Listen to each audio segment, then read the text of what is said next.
What's your name? Edward. Thank you, Edward, for that prayer. I have been brought up in a culture where maombi ni lazima. Sindio?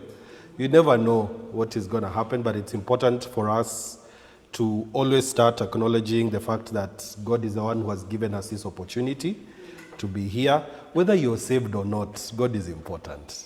Yeah? I will start with introducing myself. My name is Mumo. That is the only name that you need to know. I have other names, but that is the only one that you need to know. My name is Mumo.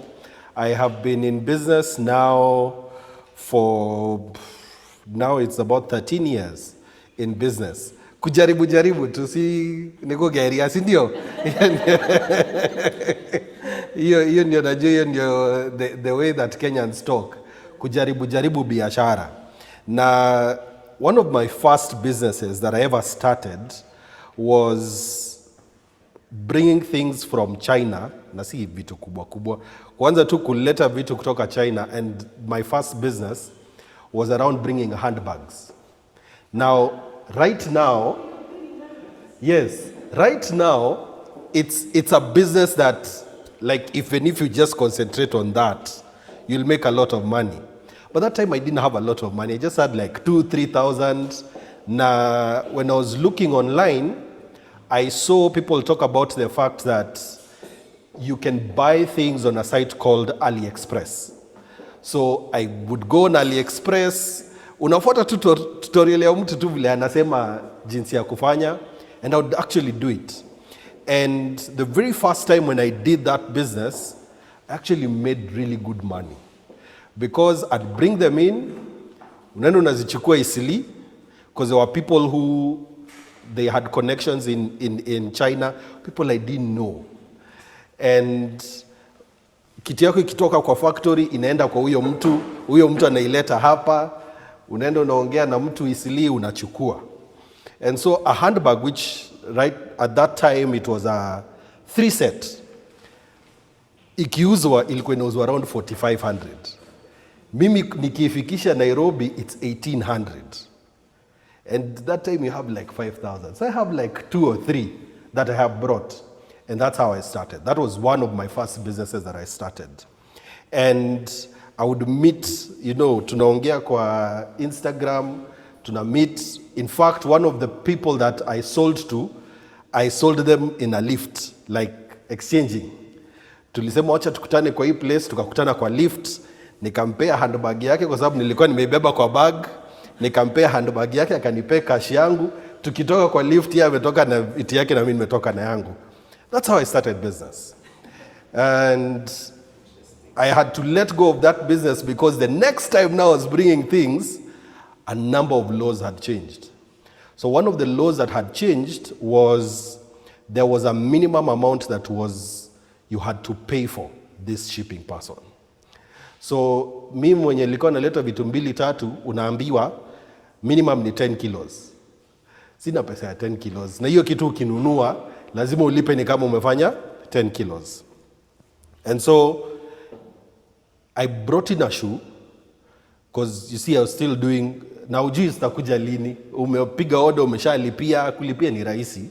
That's the easy part. Getting them here is the issue, because I don't know that person, I've never met that person.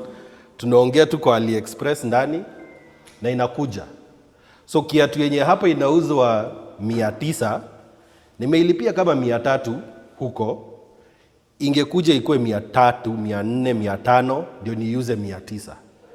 When it was coming in, it was 4,000 shillings. So I had to pay the 4,000 shillings.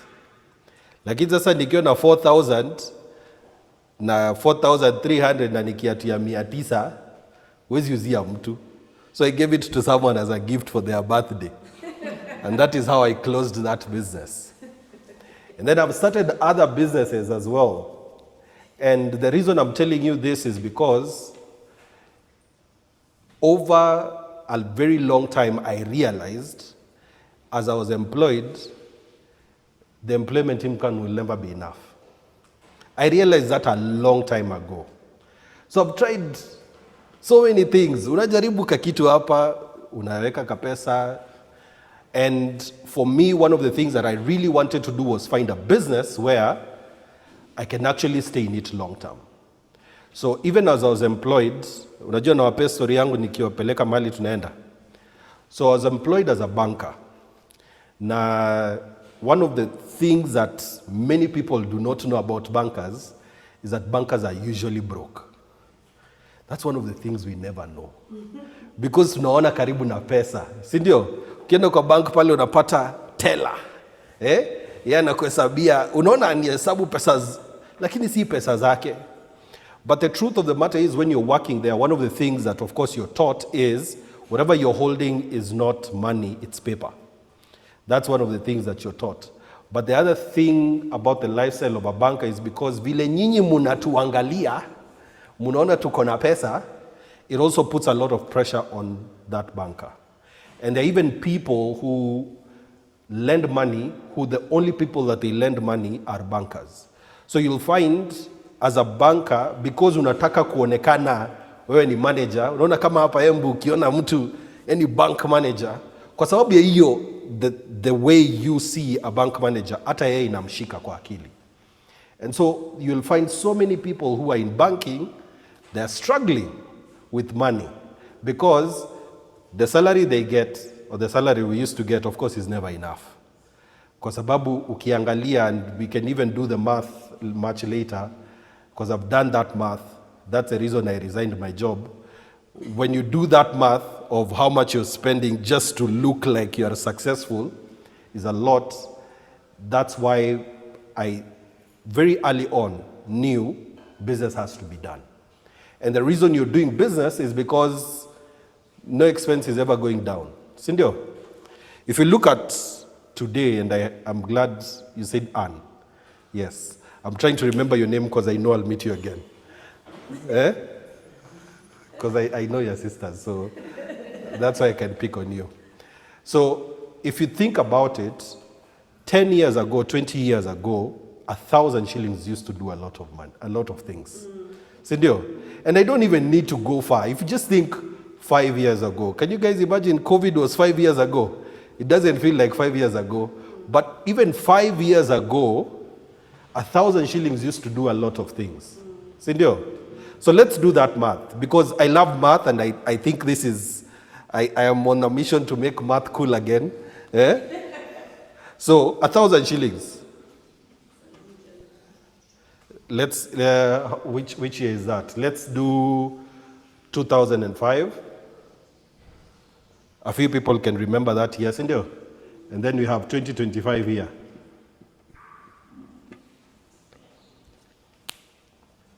(2005), where was I? I think 2005, I was doing my KCSE. That's 2005. Are there people who are born after 2005 here? Okay, they're just nodding. It's good. So you have no idea what 1,000 shillings could do. You can say, in those days, 1,000 shillings could do this. But let me pick on Joyce, who is here. What could you buy with 1,000 shillings in 2005? Yes. Address. Yes. I have a very good example.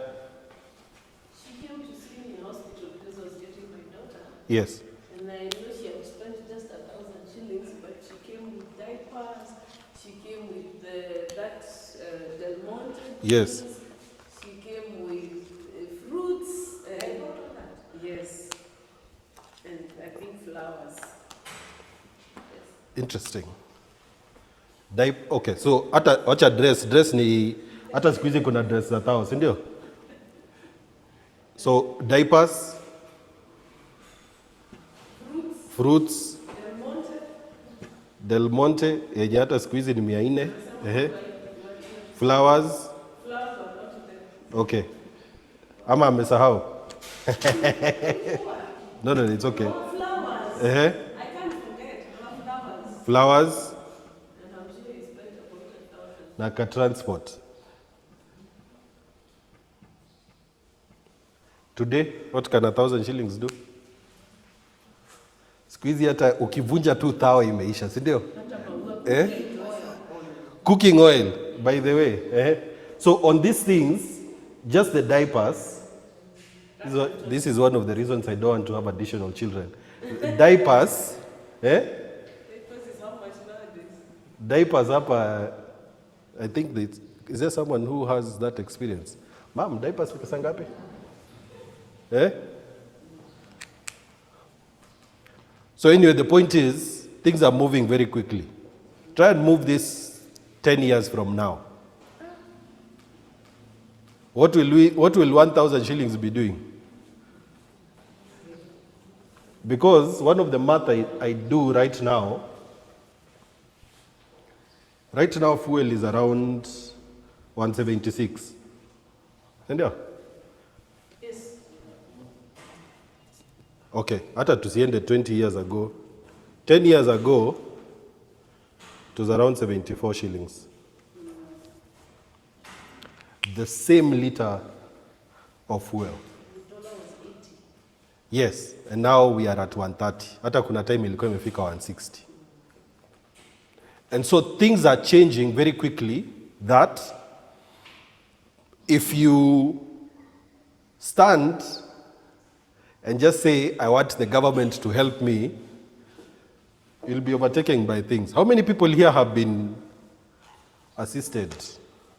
Like the government has come to assist you. How many people? Lakini kila saa tunasemanga serikali nini?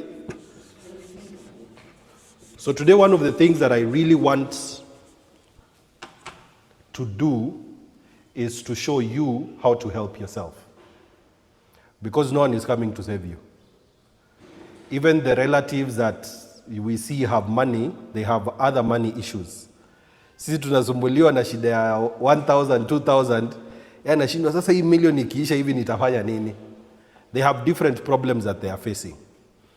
And there was a show that I saw recently, someone saying, they did work of close to 100 million and they've never been paid.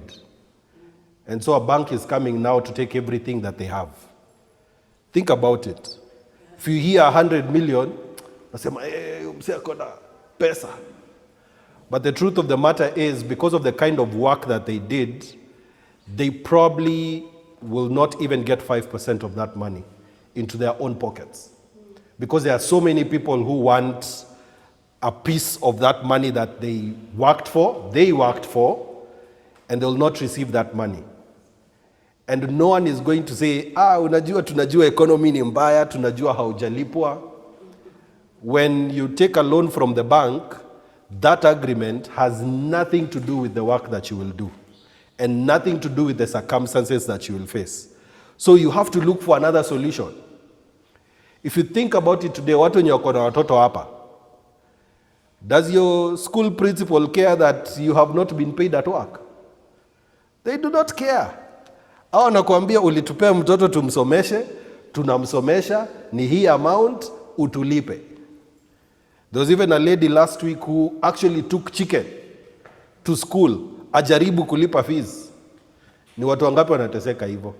Huyu ako lucky because a story was taken, someone came in, paid fees, but even the person who's paying fees, they are doing it because mutamuona analipa fees. Anataka kuwa MCA ama anataka kuwa MP. That's the reason why those people are doing those things. So you yourself, where you are, who is coming to know your story and help you? Will you wait until that happens? So these are the things that for a very long time, I was always looking. Because 10 years ago, I was still employed.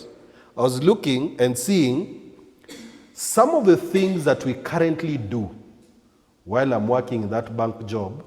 Some of these things, it is possible for someone who has done computer science or computer engineering or software engineering to come and create something that will be able to do the things that I am currently doing and being paid for. And si ati nilikuwa najua ati AI inakuja. Ni kukaa tu na kujiuliza hii kazi yenye ninafanya. I'm sure there is a better way of doing it. Because if you think about it, how does a bank determine whether to give you money or not? There's a set of rules that they have.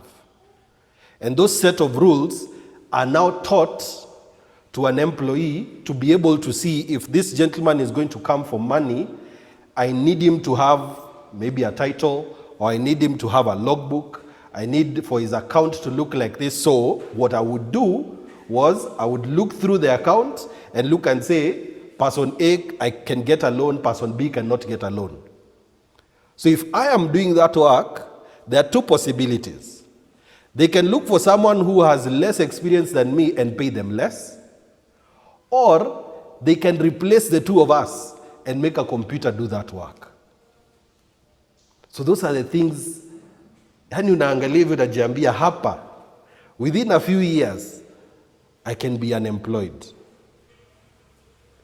But the other thing that is happening now, when you are growing up, your parents tell you, so many vijana, mwisho wa masomo, hata hawajui hiyo wimbo. Hiyo kazi nzuri sana iko wapi? Hiyo kazi nzuri sana iko wapi?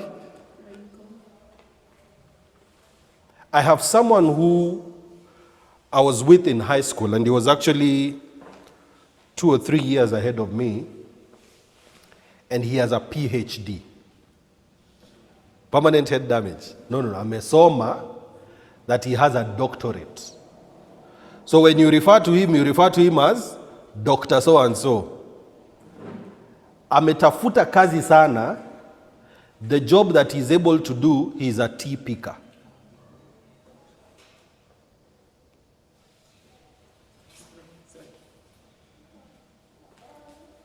Do I need to repeat that? He is picking tea in a tea farm in Nandi to be able to feed his family. That is the job that he got. I remember him very well because he was extremely tall. He was a prefect or DH, na alikuwa anatutesa sana. Nilimuona kwa news a few years ago. So I cannot forget him. No, I have forgiven him. But think about that. The promise that you were given around do this so that your life will be good is probably not true anymore. I remember stories of my own parents telling me by the time alikuwa namaliza high school, alikuwa anaweza kurudi back to the same school to teach in the same school. And that was the first job that these people would be doing. Anamaliza form 4, hata results zake hazijatoka, so hatujui kama yeye ni successful or not, but amemaliza form 4, they are able to teach form 1. And that was a legitimate job. That you would go to university. In fact, when HELB started, it was not a loan. It was a grant. Ilikuwa inaitwa boom. I see a few people know boom. I did not experience boom, I just know about it. And you would go to university and you're given money and your fees is paid and you don't have to return that money. These days, even qualifying for that HELB is a problem. But even when you go through all those things, think about it. Right now, doing a course is around how much per year? Watu wenye wamemaliza ama wako shule. Let's say you want to do BCom. How much is that in a year? JAB, ama self-sponsored, either of them. I know I can see a few people here look like they are university people. 200 in a year. Okay? 200,000. And this is a 4-year course. Sindio? So times. Okay? So 800,000, how much of this you're being given as help? Kama ni fees ya 200, help inakupea kama ngapi? You know, I'm saying this to lead you where we are going. Mnapewa help ya percent ngapi? Unajua mimi nilinyimwa help, niko na beef na serikali. 120. Okay? Let's say 120. Okay? So 80 unajitafutia. Which makes sense, times 4. So hii pesa lazima urudishe, si ndio? By the way, let me tell you, even if you're broke, how? Even if you'll never get a job for how many years, this money you have to return. This is not one of those loans that the government can tell you or someone can tell you that we have forgiven you. Okay? Hii pesa lazima irudi. So you're leaving campus with a loan of $500,000. And you're probably paying this, the last time I checked, it was around 4% per annum. I don't know if it has changed. Has it changed? Ama mjui hata ni percent ngapi? Haya. Lakini uko na deni. Sawa. And every year that you have not yet started paying, the amount is going up. And this is not one of those loans that ati ikifika 960,000 itaacha hapo. As long as you have not paid it, the amount will keep on going up. Okay? So umeanza maisha, hata hujapata kazi bado, umesoma. Okay? Umesoma, umetoka hivi, umeshikilia certificate, lakini uko na nini? Deni. Kama Kenya, usishtuke ati uko na deni, hata Kenya iko na deni. Lakini uko na deni. Sawa? So you're starting life na uko na deni. And then most likely what will happen, if you're lucky, you will get a job. When you get that job, your salary is attached to this. When you get the job, your salary is attached to this. Why? Because your employer knows that there are penalties if they actually don't do it. So they have to attach your salary. Okay? So let's say you've started. Tukupe kazi gani? Ni makazi mnatafuta. Tumefanya BCom, tunapata kazi wapi? In the bank. When you're starting off, right now, you're probably being paid around 50,000. Okay? So pesa yenye inaingia kwa mfuko is around 40,000. Sawa? So, by the time unapata hii kazi, number one, sushatoka kwenu. Kwa sababu vijana kwanza wanaume, mnataka kutoka nyumbani haraka sana. Kaini nyumbani kama unaweza, kaa tu nyumbani. That is what I can tell you from experience. Just stay home first. But that's what you're earning. So let's assume you leave home. Okay? No. Even before we leave home, we have attached your salary. Sawa? So here, most likely, you'll pay around 4,000, 5,000 towards help every month. Tumebaki na pesa ngapi? 35,000. Tuko Embu. Sawa? So, what are our expenses? This is what we are being paid. Hii pesa ishatolewa. Nimetoa tax hapa. So, usishtuke mbona imepungua. Haya, what are we paying? Yes? Rent. Rent tunalipa pesa ngapi? Acha tu kidogo tu. Si pesa. No, it's actually less than this, but for the sake of pesa isiishe haraka, wacha tuipunguze na 10,000 because it's around 20. Actually, your salary is around 40% inaenda to those things.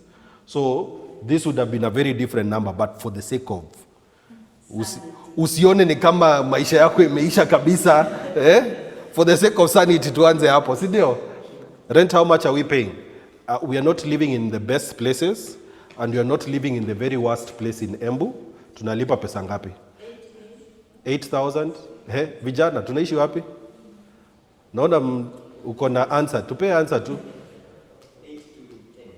10. So 10 will be able to give us somewhere where we can, at least we are showering inside the house. Sindio? That is really important. Na ukianika nguo haziendi. Sindio?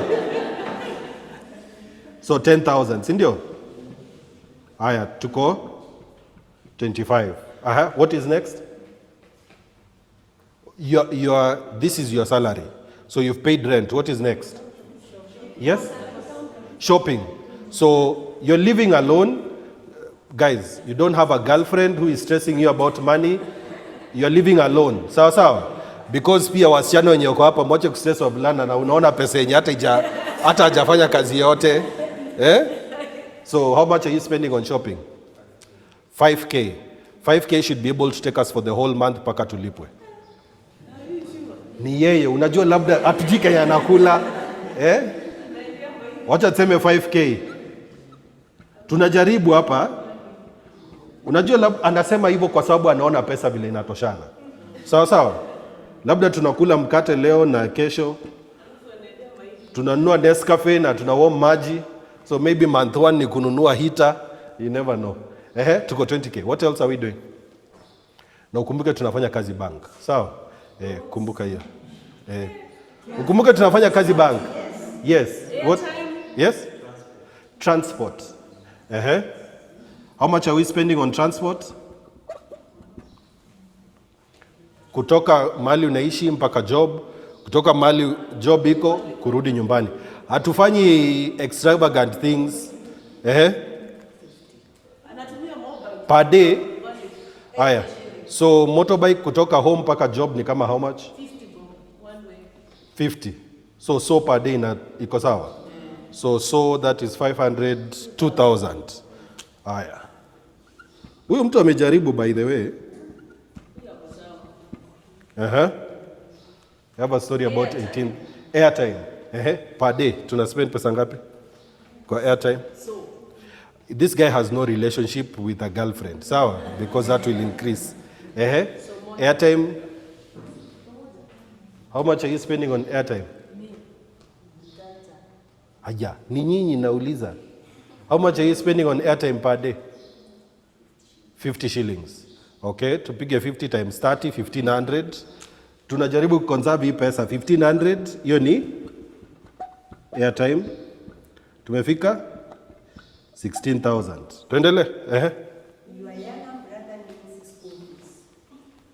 Okay, we ni kumoto already. Kwa sababu uko na kazi, kuna watu wenye wako nyuma yako wenye expect pesa kutoka kwako. Tuseme wacha tujaribu tu tutoe 5K. Kwa sababu mama yako atakuitisha pesa since yeye anakungoja. Your brother now anasema hata yeye sasa yeye ako na girlfriend na wewe hauna. 5,000. Hii ni 11,000. Hii inaitwa black tax. Kwa sababu wazungu most of them don't do these things for their parents. But huku tunapenda wazazi sana. Tumefika wapi? Ndio anaanza tu. Ndio anaanza tu.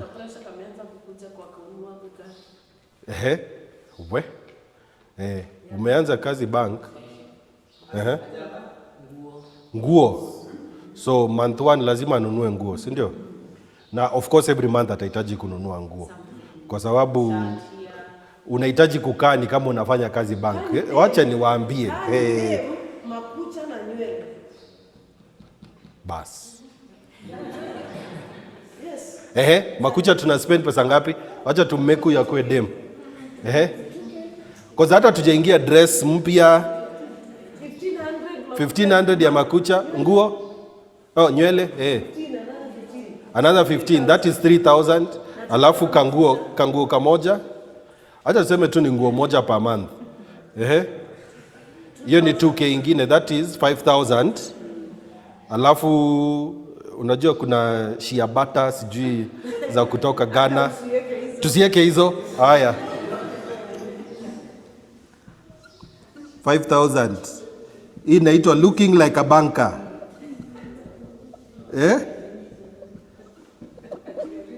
Hiyo ni pesa ngapi? Hiyo 1500. Sako ya bank. By the way. Hiyo niko na PTSD about it. Hiyo niko na story juu ya hiyo. Yes. By the way kuna kanisa. Unajua hata hatujatoa.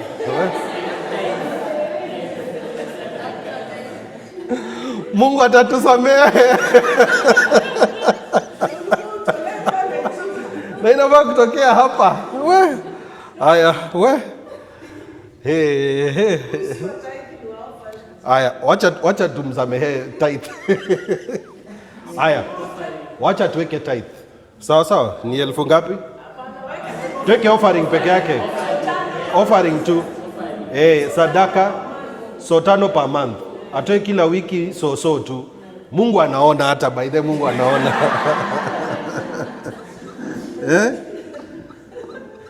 Hiyo ni 6,000. Sako ya bank by the way ni it's almost mandatory by the way. So hapa tunaweka 1,000 ingine 5.